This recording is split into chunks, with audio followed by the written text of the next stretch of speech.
What's up, family? Thank you for tuning in to the DreamNation podcast. My name is Casanova. I'll be your host, and I'm excited to be bringing to you entrepreneurs, thought leaders, and trailblazers from around the world. Stay locked in with us because we're about to go on a journey that will change your life. What's up, Dream Nation? This is Casanova, your host here today, and I am super excited to have my man on the line. Now, this is a guy that I've been watching for the last about 3 to 6 months. I've seen him at multiple conferences, and he's built real businesses, but on top of that, he has a brand that's been branded in, I would say, an unconventional approach, but he still delivers so much value. So I'm excited for you all to meet, in my eyes, what I would call a man, a myth, and in today's era, a legend for what he's already done at such a young age. Go ahead and say what's up to Brett Knudsen. Brett, you want to say what's up? It's quite the introduction, man. Now I got a lot to live up to. What's going on, everybody? Thanks for having me.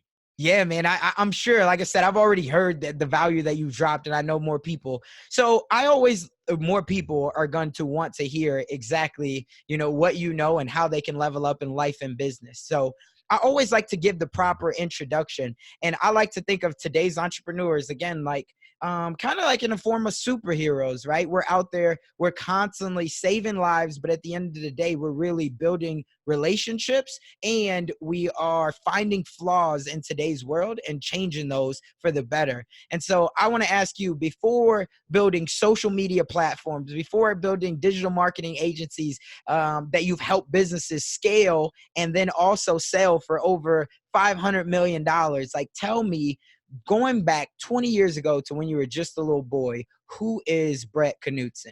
So, I grew up in a township, which is like what they call a place too small to be legally considered a town or a city. I grew up in a township of 600 people in rural Minnesota. And I had a cop for a dad and a teacher for a mom. So like the most cliche Midwestern, like middle to lower middle class family. And when I was 14, my parents got divorced. My mom got diagnosed with a bunch of chronic illnesses. And so that spun my life in a totally different direction. So I ended up, with a mom who went through foreclosure and bankruptcy and wasn't able to work and was on disability.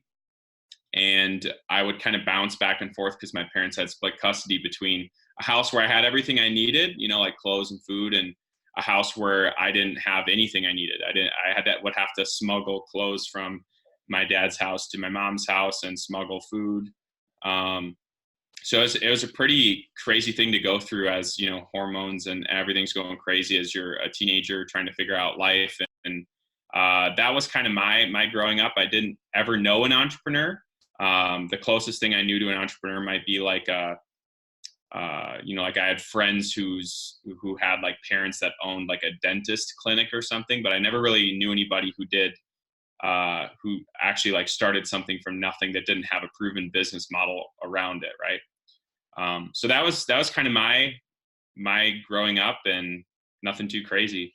Got it. Now, did you always have an itch for entrepreneurship, or was it that you just didn't have a lot of resources, so you had to make a way? I knew what I didn't want. I didn't know what I did want, and I didn't know what an entrepreneur was till I was 18. So it was literally more of just me not knowing what else was out there, but knowing that the options that were presented before me, which is go to college, get a job, like that type of stuff, was just not something that I had any interest in doing. Got it. And that's super powerful for me, because I always say you have to expose yourself to figure out the things that you like, and more importantly, just like you said, the things that you don't like. And so talk to me about what it was like going through your teen years, or even when you started at 18, because I know, being from the Midwest my entire life, like entrepreneurship, most things start out on the coast and then they finally make it to like the Midwest, right? It's not the most innovative part. So being up in Minnesota and Wisconsin and Iowa and Nebraska, all these places, now when you start to get that bug that, hey, I want to do something that's not the conventional route of go to school, get a job. Like, was that well received by your parents, or was it like, no, like you're messing up? Yeah, my mom is the type of mom where she would always say she supported me even if she thought I was going to fall flat on my face. But my dad definitely was not in support of it. For him, it was there's only one path to success, and that's to go to college, get good grades, get a good job, and then work your way up, because that's what he did. And for me, But I went to, he was the one who essentially had the money and the lifestyle when you said you were taking like from your dad's to go to your mom. So that had to be tough because that was the person who you kind of looked up to. Is that how it was? Or it was just like, nah, like you were so strong-minded that it didn't matter? no, I mean, it's definitely hard. I think when you have, for me, all of my friends were going to college. I was from a college town. There was two, so I was in that township, and the closest high school was 20 miles away in a town called Northfield. And Northfield has two colleges in it, even though it's a town of less than 20,000 people. So literally, I mean, it's like everybody lives, it's like a religion to go to college there. And so for me, when it came time, senior year comes around, everybody's asking where you're going to college. And I'm like, I don't know. I don't know if I'm going to go to college. I felt obligated to go. So I tried going to Normandale, which is like a community college, for a semester, and I just hated it. So I dropped out. And for me, like I said, all I knew was what I didn't want. And what I didn't want was I had a job as a cashier, and I worked like 10 times harder than the person next to me. The person next to me, who was also a cashier, was like stealing food for lunch and, trying to see how much they could get away with, always showing up late and leaving early, and had to sit on a stool because they had like a foot problem, just like never ending stuff. Right. And 6 months comes along, and like the review comes in, and I get the highest raise that they have, and it's 50 cents an hour.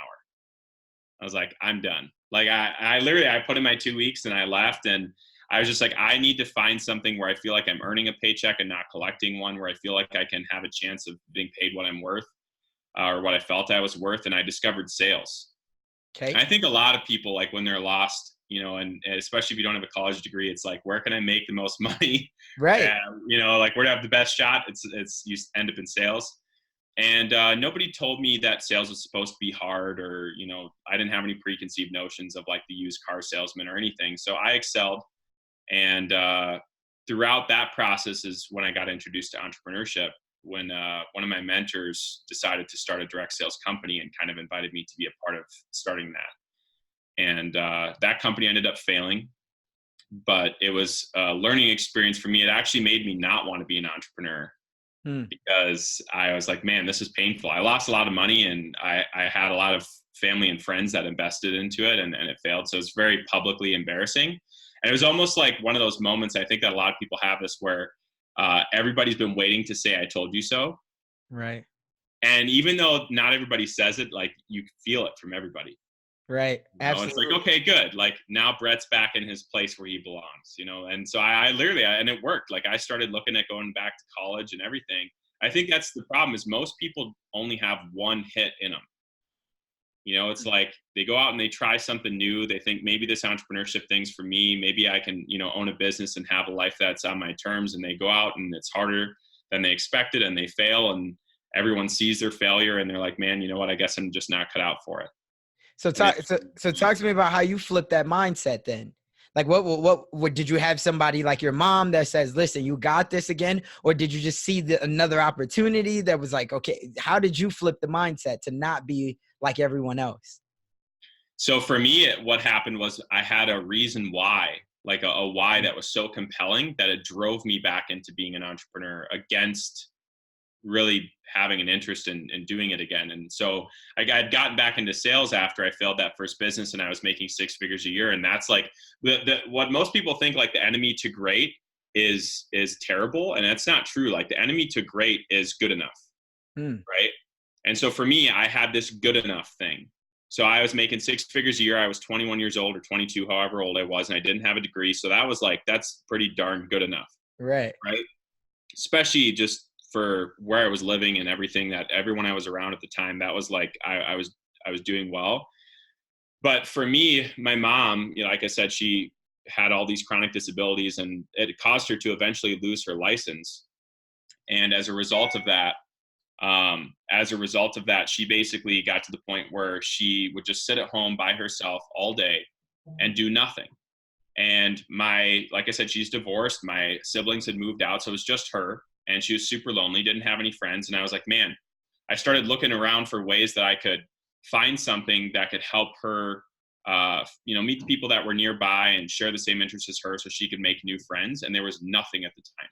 And this is like 2013. So I decided to make the solution for her, which is super naive, right? Starting a social network's easily the hardest thing that anybody could ever do. For me, it was just a love for my mom that got me back into being an entrepreneur. God, I love it. Now, when you first started this in 2013, did you feel like you were going to did you feel like Zuckerberg just did it? Like, I know I could do it. Like, did you have those, or was it like, no, I'm going to start small? Or did you shoot for the moon from the beginning? And when you were telling, like, because I just feel like that's what I would have did. I'd have been like, listen, Mark Zuckerberg just did it. Like, I know that we could do this. Plus, there's a need for it, just like you said. So when you put a need behind it and you show how you're changing lives, you shoot for the moon. Or was yours just only... Yeah, I mean, I definitely think, I was very naive. So like I had no idea. I mean, having millions of people using something you made is something that very few people have ever accomplished. And I never thought that far ahead. I was just like, I'm going to solve this problem for my mom, and it's going to be great, and we're going to be able to make a bunch of money and whatever.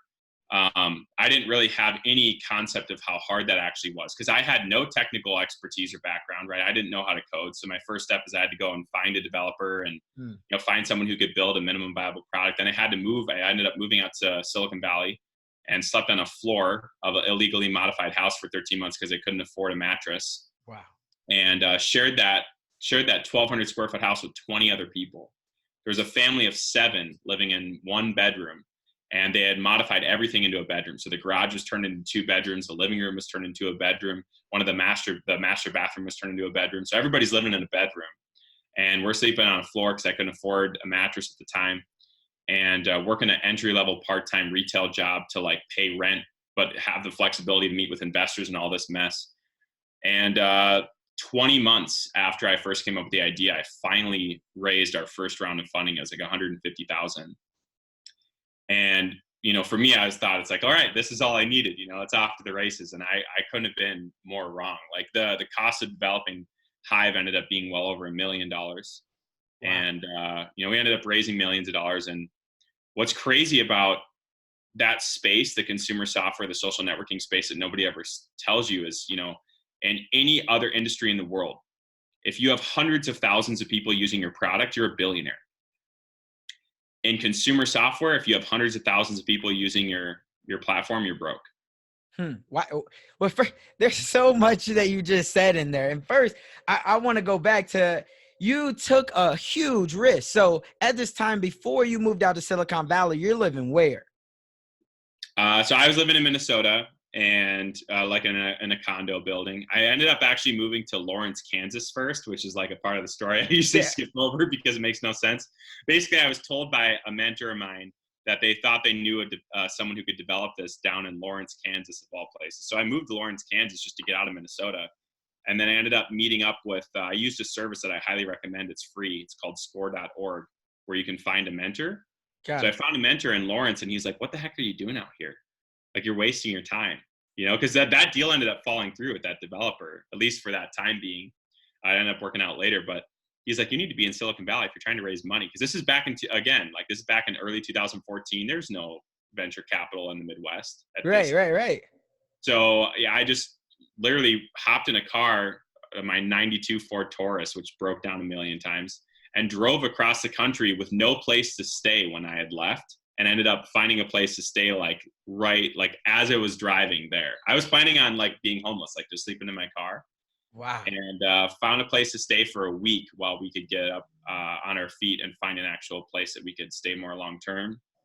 Yeah, that was a pretty wild journey. There was a lot of times when I'd have 2 cents. And I just remember seeing that number so often, like 0.02, 2 cents in my bank account for the longest time. And I would go on 8-day involuntary water only fasts because I couldn't afford food, so I just have water. So that was a pretty wild time in my life. And I learned a lot during that period, mostly of what not to do. I did everything wrong. It took me way longer than it should have to raise money. And let's talk about that, because there's a lot of people right now that everybody's talking about your passion or your profit. which one do you go after first? And then a lot of the times the questions that I see is like, how do we know when to raise money, when to ask someone for money to partner up? Should we be using our own? I know in real estate, we always talk about leveraging OPM or other people's money. So the fact that you're out there raising, 150,000 to then millions, like, talk to me about, one, how did you figure out, well, first question I want to ask is, what's something that you wish you would have found out sooner on this process, or some business advice that you would have took heed to sooner rather than later in terms of raising money and trying to start up company? Well, so the first thing is it's like a process that I call fundability that nobody goes through. So it's like, I can't tell you how many times I get a hit on Instagram and LinkedIn where people will say, hey, I just came up with a great idea for an app and I want to raise money from VCs. It's like, back up a minute, back up a lot. Like, there's so much that you need to do first. First off, it's not even VCs. VCs, venture capital, that's late stage, right? Like, you need to find some friends and family, right? You need to figure out if you can, because like a lot of people, they're like, man, I need like X million dollars because they watch Shark Tank. Right. And everybody thinks that that the real world is like Shark Tank, which is so far from the truth. Right. And a lot of people don't realize this, but first off, those 8-minute clips on Shark Tank are actually several hours and they're edited down into 8 minutes. Secondly, most of the deals fall through after the show ends and they actually look and do their due diligence into the company. So there's a lot that goes into that people don't realize. But on top of that, the real world is just so much different. You need to have so much stuff in place, right? Like, there's certain tax elections that if you don't file and you raise money and you don't file these tax elections, you're going to end up having to owe the IRS taxes on the value of your equity after you raise, as though it's earned income. So imagine you sell, 10% of your company for $1 million and you own 90%. The IRS says, you just made $9 million. Where's our tax? Where's our money? And you're like, dude, I don't have it. Right. So like simple stuff like that. Right. And how you're incorporated, you need to be incorporated in the right state and the right way to raise money. You need to have a pitch deck. There's just a lot that I didn't have set up. I didn't have a minimum viable product. I was going out and pitching people way prematurely. And I had to learn from failed interactions how I wasn't prepared, right? Like, I remember I went to the founder of TechCrunch, right? The biggest tech publication in the world. I went to the founder of TechCrunch. I went to his house. I had like the super rare opportunity to actually meet with one of these people in person. And I totally wasted our time. He's like, dude, you are so like, he's like, you need to change your name. You need to have a pitch deck. You need to have a minimum viable product. Like, you need to do all this different stuff that I wasn't doing. And, thankfully we stayed in touch and we're friends now, but dude, what a waste of time, But it wasn't. I'm sure you learned a lot out of that. I'm sure. Of course. Yeah. So that was a huge lesson for you. And the second time it made you so much stronger. It did. But I definitely think that if somebody's listening and they have a startup and they're trying to raise money, it's the value of being prepared before you go and ask somebody for capital, is because you only get so many of those opportunities, which a lot of people don't realize. Right. Because the funding network in Silicon Valley and in the world at large is very tight knit. And so if you burn a relationship or if you do something stupid, it spreads. Like, they literally share it across their network of, people who invest in that space, and that you can burn every opportunity by burning one. That's a whole nugget right there, people. You never get a second chance to make a first impression. So that first time, make sure that you're prepared, right? There's a saying that says, if you fail to prepare, then be prepared to fail. So I love the fact that you see that and that you're dropping those nuggets, because just like you're saying, everybody has these big ideas and they're trying to go to people, but they don't even have a business plan, right? They just assume that because you know me and you know that I've had success in sales, that all of a sudden you got to invest with me because I got the next big idea. Right. And yeah, exactly. So I love that you said that. So then we fast forward now, and you still didn't give up, even though walk me through the mind state when you're staying in a house with 20 people and every day you have an opportunity where you could say, man, F this. I'm going back to Minnesota. I'm going back to where they know me. But you say, no, I'm going to continue to do where I feel like my calling is. What's that mind state like? So I'm going to answer that question in two parts, right? So assuming that what you just said is true about me, right? That I never considered quitting, right? Which I did, and we'll talk about that in a little bit. But one of the biggest drivers for me, because this was a really, really hard point in my life, and I definitely am fully aware of the fact that 99% of other people would have quit, and I didn't. It's not because I'm special in terms of my ability to persevere or be disciplined, but it definitely was because my why, my reason for doing, was bigger than other people's why.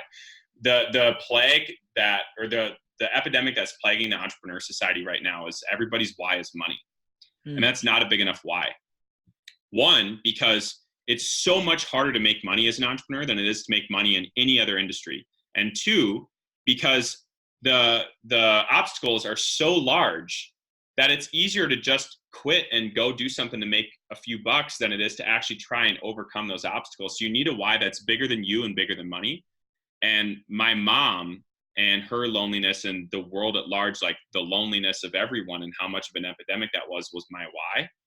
And, and seeing that come to fruition too, we had people who were saved from suicide on Hive, like hundreds of people saved from suicide and people making friends and stuff. So it was validating. But for me, that was my why. And that was what drove me. But the other thing that I want to say too is, even with that big of a why, I still considered quitting. But my way of quitting wasn't, should I quit? Right? Because that's almost like it's not being true to yourself, right? So my way of considering quitting was lying to myself. It was saying, I'm not quitting. I'm just going to buy a plane ticket and go back to Minnesota where I'll be, able to afford food and I can raise money from Minnesota. The reason I left Minnesota was because I knew I couldn't raise money there, right? But I would lie to myself and I'd say, I'm not quitting. I'm just going to move back to where I'm more comfortable. And I literally bought a plane ticket. It was it was the 1-year anniversary of me sleeping on this floor. And it was a very depressing moment for me. So I was like, what have I done this year? Nothing. I came out here, sure, we have an MVP now and have a pitch deck and everything, but I haven't raised a cent. And I don't have any prospects. That we had an advisor who was the co-founder of EA Games. And I was like, we have this cool advisor, but if he would have invested, he would have invested by now. He's known us for 6 months. Nothing's happening here. So I'm going to go back to Minnesota and raise money for Minnesota, which I knew was not going to happen and inside, but that was what I convinced myself with. I bought a plane ticket that day for 30 days out. Not because I wanted to buy it for 30 days out, but because I couldn't afford to buy it for any sooner. Bought it for 30 days out. I said, look, this will be fine. Again, lying to myself. I'll have another month to raise money. I'm sure I'll raise money. And if I don't, I'll go back to Minnesota and raise money from there, which I also knew wasn't possible. The day after I bought that ticket at 8:00 in the morning, the following day, I got a $150,000 phone call. And that's how close so many people are to quitting, or so many people are to success when they quit, right? The only way that you can, there needs to be a separator of what failing is and what failure is. Failing is a verb. It's something you do. Failure is who you are, right? It's quitting on yourself. You can't be a failure if you never give up on yourself, if you never quit on yourself. Failure is something that you choose to be. And so by making that decision, so many people are so close. One of my favorite comics, I don't know if you've seen this, is the guy who's chipping away at like a rock underground to hit the, every entrepreneur's seen this. Oh, and yeah. He's so close to the diamonds, one hit and he'd hit the diamonds and he walks away. Right. And that's so many people.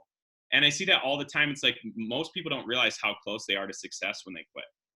I would agree. I would definitely agree. There's so many nuggets right in there. But the number one thing is, how big is your why? A lot of us, and I think that it was the fact that you were so appreciative of what your mom had given you and that you really just wanted to give it back. Because a lot of us, we already have cheerleaders in our corner.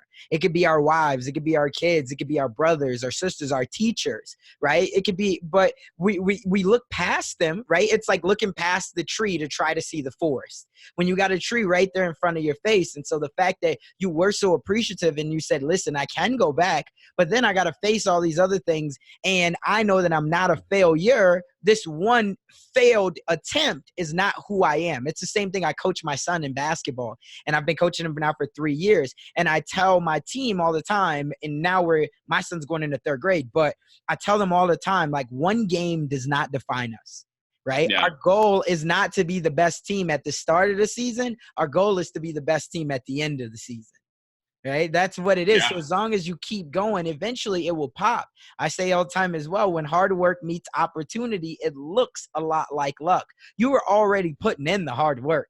All you just needed was, whether it was EA or the other 150,000 or someone else, all you just needed is one opportunity. And then other people were going to see it on the backside to say, oh, he just made it. But they didn't see, the times where you were sleeping on the floor and you're like, look, man, this plane ticket, like, I mean, something's got to shake. I got to go back, because it just gets lonely. And so speak to me as well about explain entrepreneurship and the sense of being lonely, because that's something that I don't think a lot of people understand. They feel like when you make it, you're just going to have all these people around you and everything's going to be great. What's your take on that? Dude, so that's the thing too. It's like, it's the road to making it is involved. There's so much loneliness and risk involved. And so many people see like the finished product, not just of the financial results that someone gets when they're successful, but who the person is. And so they compare themselves to who this person is. And they say, well, I could never be successful because look at all the charisma they have. And look at all the connections they have. I had no connections, none. I didn't even know a single person who made 100,000 a year growing up, right? All the way into adulthood, didn't know somebody who made 100,000 a year, didn't know an entrepreneur, right? And so a lot of people, they use this as excuse for them to kind of let themselves off the hook. It's like, well, it's all about who you know, as though that's outside of their control when it's not, right?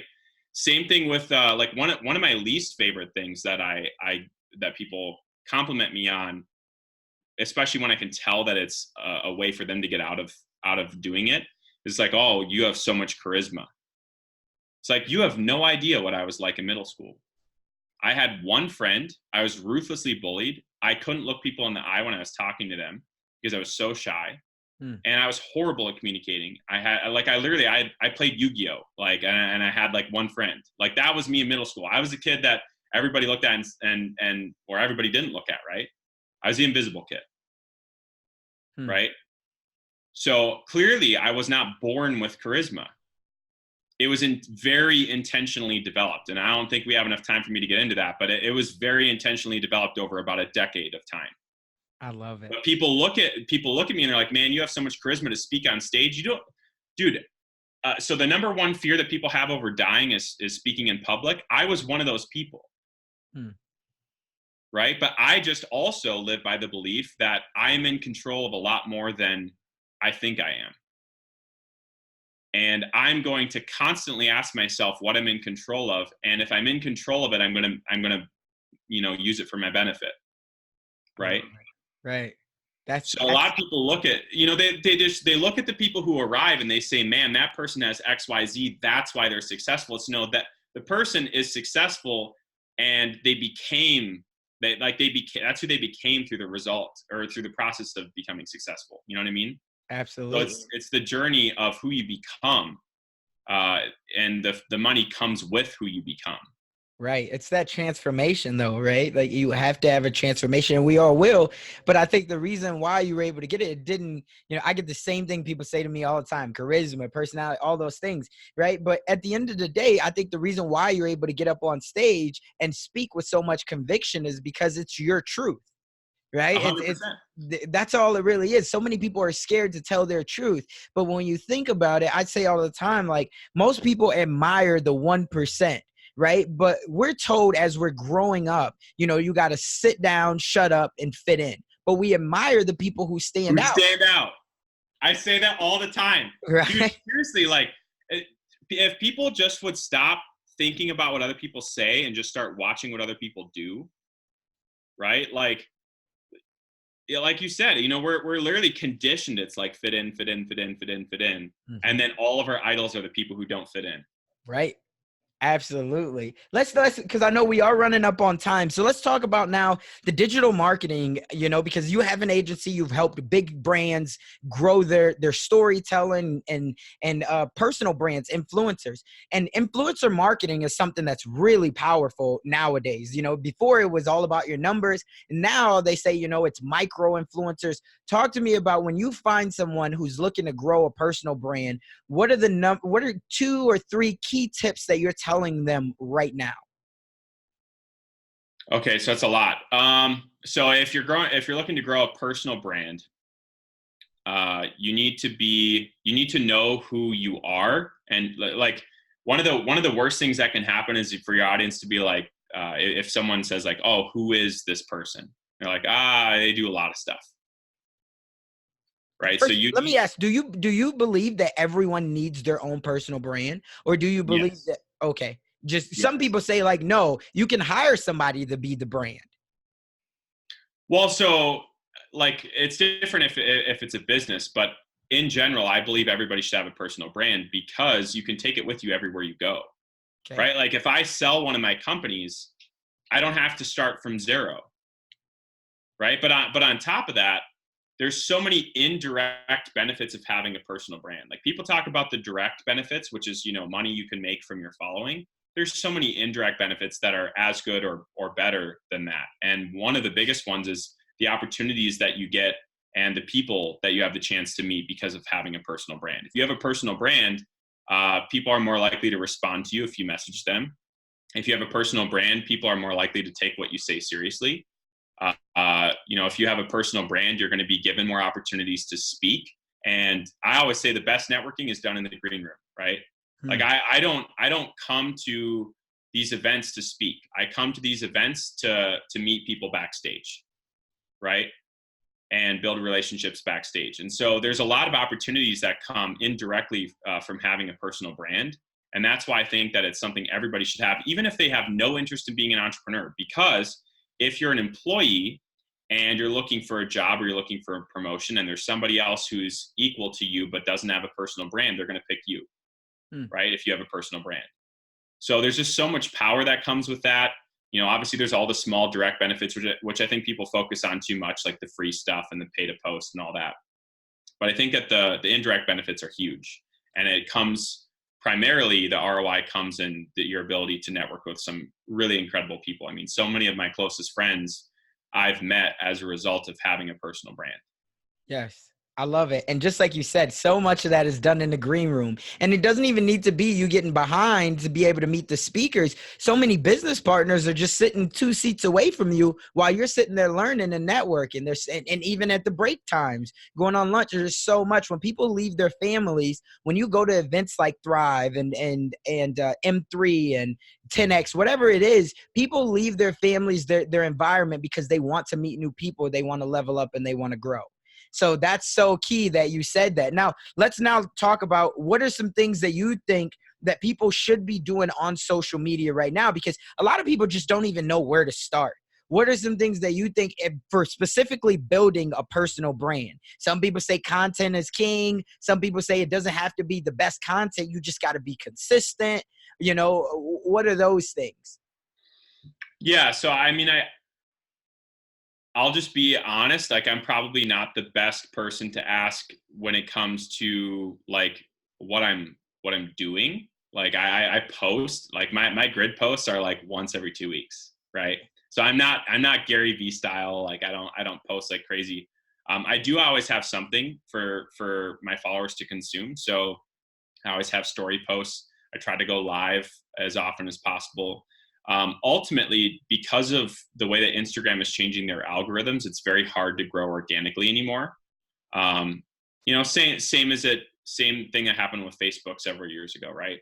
Mhm. And so now, if you want to grow, it's all the small things, using hashtags, tagging your location, tagging people that are relevant. When it's your story, doing the exact same thing, because there's actually location-based stories that you can be added to, and hashtag-based stories you can be added to. So there is some discovery benefits still, but it's very, very, very small. So what I recommend to people, obviously, never buy fake followers. You can get shadow banned for that, or you can actually have your account completely deleted for that. It's not worth it, but you might have to pay to play, right? So whether that's paying to be involved in a giveaway, running a giveaway yourself, surrounding yourself with people who have larger followings, doing collaborations so that you can transfer some of their following to yours. There's a lot of ways to do it, but it's probably going to take, it's either going to take a lot of time or a lot of money. And there's really no way around that. I think anything worth having in life is going to either take a lot of time, a lot of money, or both. And I think a personal brand is worth having. Absolutely. I love that. So what in the next 3 to 6 months, what's a project that you're very excited about or that you're looking forward to, starting up? So I kind of live by, focus is a super it's a superpower, right? So I don't have anything that's technically like coming up that's like I'm going to be launching, but I do have Monopolize, which is my marketing agency. Monopolize.com. We launched that recently with the founders of Shipped and Fit Tea, and that's been super super exciting. So that's been a focus of mine. And then Capital Academy, which is the digital accelerator that I helped launch, that helps startups raise money, scale, market, all of that. So those are my two focuses right now. Got it. Love it. And do you read books? Are you a book reader? Oh, All the time? 100%, dude, all the time. I sometimes I'll go on live and I'll just recommend books to people. What in the last year, what book has changed your life the most or changed your framework the most? So I really like that question. It's probably not going to help as many people though, because here's what I've learned about books. If you read a great book at the wrong time in your life, it's not going to mean much to you. If you read a great book at the right time in your life, it's going to be completely transformational for you. So I think most people here's what I always recommend, right? So this is one of the first books that changed my life. And it's a book that I read every single year to this day. And one of the things that I want to say before I say the name of the book is I think that a lot of times people write off the truth because they hear it so often, right? It becomes cliche, especially with Instagram quotes and everything, right? We've heard the truth so many times that a lot of times we write it off as, oh, I already knew that, instead of asking ourselves whether or not we're applying that in our life, right? And the biggest gap in the world is between what people know and what they apply.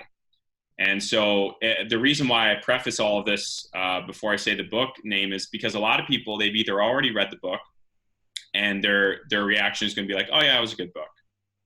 Or they haven't read the book and they'll go to read it and they'll think, oh, it was a good book, I already knew all that, right? And so I would just challenge anybody, whether you've read the book or whether you're going to read the book, to ask yourself and check yourself as you read it, whether or not you've actually applied everything in the book, because odds are you haven't. I still haven't, which is why I read it, multiple times a year. And that's How to Win Friends and Influence People by Dale Carnegie. Yeah. That book completely changed my life when I started applying the principles in the book. And I would not recommend reading any other book until you've read that book and you've mastered the principles, because relationships truly are the real valuable currency in life. And they're also, more importantly, the currency of happiness. So the quality of your relationship has been proven to determine your happiness in life, and happiness should be the measuring stick that you determine your success. So How to Win Friends and Influence People by Dale Carnegie is my number one recommended book. I love it. Love it. Yeah, man, I thought you were going to say How to Win Friends. At first, I thought you were going to say Think and Grow Rich, because it's another one just like that. But I think Dale Carnegie's book is absolute fire. Who's someone right now besides Gary Vee? Who's someone right now that's an entrepreneur that's out there just crushing it, that has really inspired you over the last 6 months to a year, man or a woman? You don't have to know them. I'm going to give two different answers. So from a personal brand perspective, since we talked about that earlier, I'm going to say Grant Cardone. Here's the thing. He's very polarizing. So not everybody likes Grant, and I'm aware of that. What I will say, though, is Grant understands where the world is moving better than almost anybody else on social media. And, Grant is raising $1 million a day for Cardone Capital right now, organically through Instagram. And I think I saw on your post, you met Grant, right? Or you collabed with him. Yeah. We do some stuff for Grant. And, nice. And I'm telling you right now, like, if you want to learn how to monetize a following, you want to learn how to crush personal branding, arguably better than Gary when it comes to monetizing it, I would look at Grant. Now, as a human being, I'm going to say someone's name that like everybody's going to be like, who? But I think Nick Fisher. So Nick Fisher, he's got, a Instagram profile with about 300 followers, his private profile, not in the public eye whatsoever. But What a lot of people don't know is Nick Fisher is actually the #1 media buyer in the digital and info marketing space worldwide. There's nobody better than Nick. He's spent more money than anybody has. He has the biggest data set. He built consulting.com with Sam Ovens. He built Clever Investor with Cody Sperber. He built Jared Getz with Econ Hacks. He was begged to be the CMO for the mastermind.com launch with Tony Robbins. Nobody in the world is better at what they do than Nick Fisher is at media buying. And I look up to Nick because his level of focus is unprecedented. Right? When was the last time that any of us actually used the do not disturb feature on our phone for more than, a couple hours? Right. Nick will go days with no contact so he can focus on his craft and being the very best in the world at what he does. And it's so incredible to watch how brilliant he is and how in demand he is in the entire industry for just how crazy skilled he is. And I'm so blessed to have him as my business partner for both Monopolize and Capital Academy, because he's truly watching him work is like nothing I've ever seen. It's like Michael Jordan online, right? Like it's crazy. So Nick Fisher, I look up to a lot.